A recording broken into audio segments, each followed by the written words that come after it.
Don't move नामक इस suspense thriller movie की एक्सप्लेनेशन लेकर आई हूँ दोस्तों।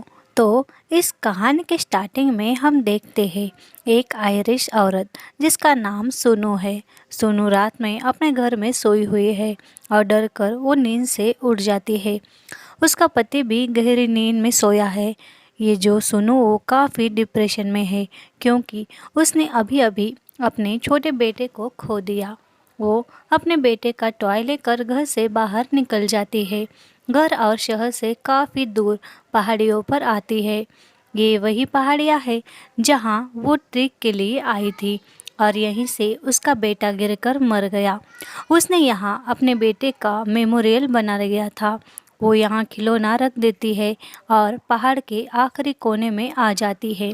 घर से वो मरने का सोच कर बाहर निकली है क्योंकि बेटे की यादें उसे जीने नहीं दे रही। अब वो पहाड़ी से कूदने की हिम्मत जुटा रही थी। तभी यहाँ पर एक आदमी आता है और उससे बातें करने लगता है। वो खुद का नाम रॉजर बताता है। वो सुनु से कहता है, मुझे पता है तुम यहाँ मरने आई हो, तुम बहुत डिप्रेस हो। पता है मैं भी 2 साल पहले ऐसे ही डिप्रेशन में था और क्योंकि मैं और मेरी जीएफ हम बाइक से घूम रहे थे, तभी बाइक का एक्सीडेंट हो गया और उस एक्सीडेंट में मेरी गर्लफ्रेंड मर गई। मेरी ही वजह से उसकी मौत हुई। इस बात पर मुझे बहुत सदमा लगा, इसीलिए मैं भी खुदकुशी करने आया था। फिर मेरा मन बदल गया और देखो मैं अभी खुश हूँ। ये सुन सुनु कहती है, मैं कुछ दिन पहले इस पहाड़ पर मेरे पति और बेटे के साथ आई थी। हम ट्रिक में थोड़ी मस्ती करने लगे और मेरा छोटा सा बच्चा पहाड़ों से गिरकर मर गया। अब मुझे भी नहीं जीना। मेरे पति को बिना बताए मैं यहाँ चली आई। मुझे मरना है। ये सुन राजू चला जाता है। तब तक सुनु मरने का मन बदल देती है। वो पहाड़ी से वापस नीचे आती है। तब वो कार के पास आती है तो देखती है उस रॉजर ने उसकी कार सुनु की कार के पास लगा दी थी। सुनु के कार का दरवाज़ा ओपन ही नहीं हो रहा था। ये देख वो रॉजर से कहती है। तभी वो सॉरी कहता है और सुनु की मदद करने उसके पास आता है। रॉजर के हाथ में एक अम्ब्रेला था। दरअसल ये अम्ब्रेला में एक वायर थी। ये एक गैजेट था जिससे किसी को भी बेहोश करा जा सकता था, यानी उस गैजेट में करंट था। वो सुनु के पास मदद के लिए आता है मगर उसे उस अम्ब्रेला को लगाकर बेहोश कर देता है और अपने गाड़ी में उसे डाल देता है। अब जब सुनु को होश आता है तो वो समझ गई थी कि इस रॉजर ने उसे किडनैप कर लिया। उसके हाथ में स्मार्ट वॉच थी। वो उससे कॉल ट्राई करती है। उसके हाथ पैर रॉजर ने बांध दिए थे। अब रॉजर देखता है और कहता है कॉल नहीं लगेगा क्योंकि यहाँ इस एरिया में नेटवर्क नहीं चलता। ये सीनू बहुत घबरा जाती है मगर वो बहुत बहादुर भी थी। वो अपने जेब से एक नाइफ निकालती है और बड़ी चालाकी से हाथ की रस्सी काट रही थी। वो राजा से उसके गर्लफ्रेंड के बारे में पूछने लगती है उसका ध्यान भटकाने के लिए, मगर रॉजर कहता है मुझे तुमसे कोई बात नहीं करनी। सुनु के हाथ की रस्सी छूट जाती है। वो उसी चौकी से रॉजर पर हमला करती है और छीना झपटी में कार का एक्सीडेंट हो जाता है और जख्मी सीनो भागती है। तब रॉजर उसके पीछे भागता है और कहता है रुक जाओ, तुम कितना भी भागो 20 मिनट के बाद पैरालाइज हो जाओगे क्योंकि मैंने तुम्हें एक ऐसा इंजेक्शन दिया है जिससे तुम ज़्यादा देर तक नॉर्मल नहीं रह पाओगी। 20 मिनट तक जहाँ तक भाग सकती हो भागो। मैं तुम्हें 20 मिनट के बाद ढूंढ ही लूँगा और तुम्हारे साथ मज़े करूँगा। ये सुन सुनु अपने वॉच में 20 मिनट का टाइमर लगा देती है और वहाँ से भागती है। उसे मदद ढूंढनी थी। वो जंगल में भागती है ताकि रॉजर से बच सके। अब वो भागती है मगर थोड़ी ही दूर जाते उसका एक हाथ और एक पैर पैरालाइज हो जाता है। वो फिर भी रुकती नहीं, भागती है और एक बड़े से पेड़ के जड़ में छुप जाती है ताकि रॉजर से बच सके। रॉजर भी उसके पीछे ही भाग रहा था मगर उस जड़ में जो चींटियाँ थी उसके मुंह पर चढ़ जाती है जिसकी वजह से सुनु वहाँ से बाहर निकलती है। तभी रॉजर उसे देख लेता है मगर सुनु घसीटते हुए नदी में कूद जाती है। नदी का बहाव काफ़ी तेज़ था। सुनु बहाव में काफ़ी दूर तक बहते हुए जाती है और एक जगह वो बहाव से बाहर घास पर लेट जाती है। अब उसकी बॉडी पूरी तरह पैरालाइज्ड हो गई थी। वो अपने शरीर के किसी भी हिस्से की हलचल नहीं कर पा रही थी सिवाय पलकों के। अब वहाँ एक बूढ़ा आता है। उसका वहाँ फार्म था। बूढ़ा सुनु को देख हेल्प करने उसके पास आता है। वो सुनु से कहता है, बेटा क्या हुआ तुम्हें? तुम मुझे सुन सकती हो क्या? तब सुनु एक बार पलकें झपकाती है, जिसका मतलब यस होता है।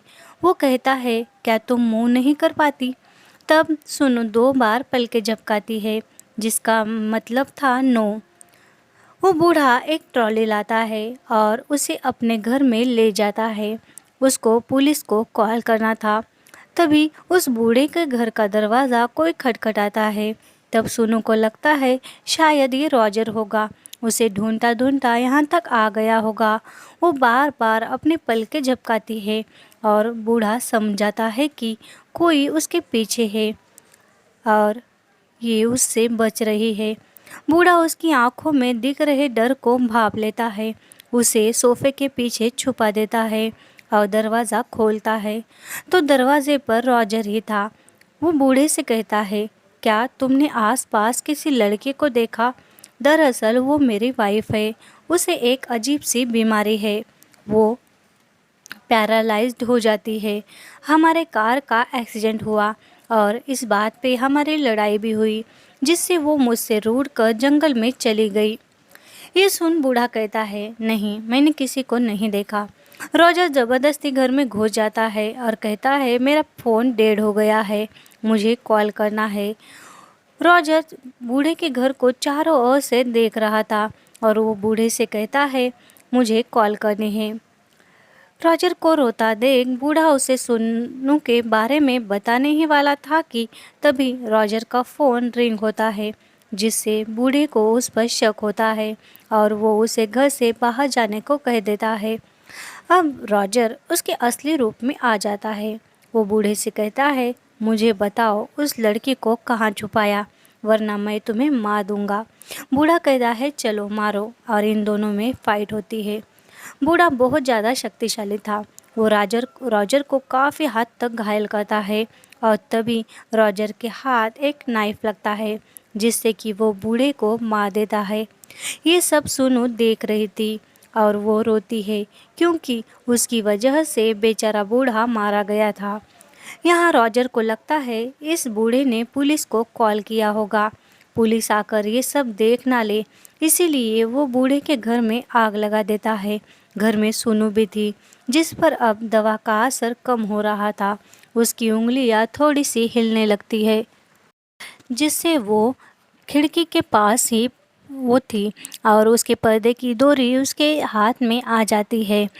वो पर्दे की डोरी खोल देती है। रॉजर अपने कार के पास गया था और वो बूढ़े के घर की ओर देखता है तो घर में पर्दे की हलचल दिखती है, जबकि बूढ़ा तो मर गया था।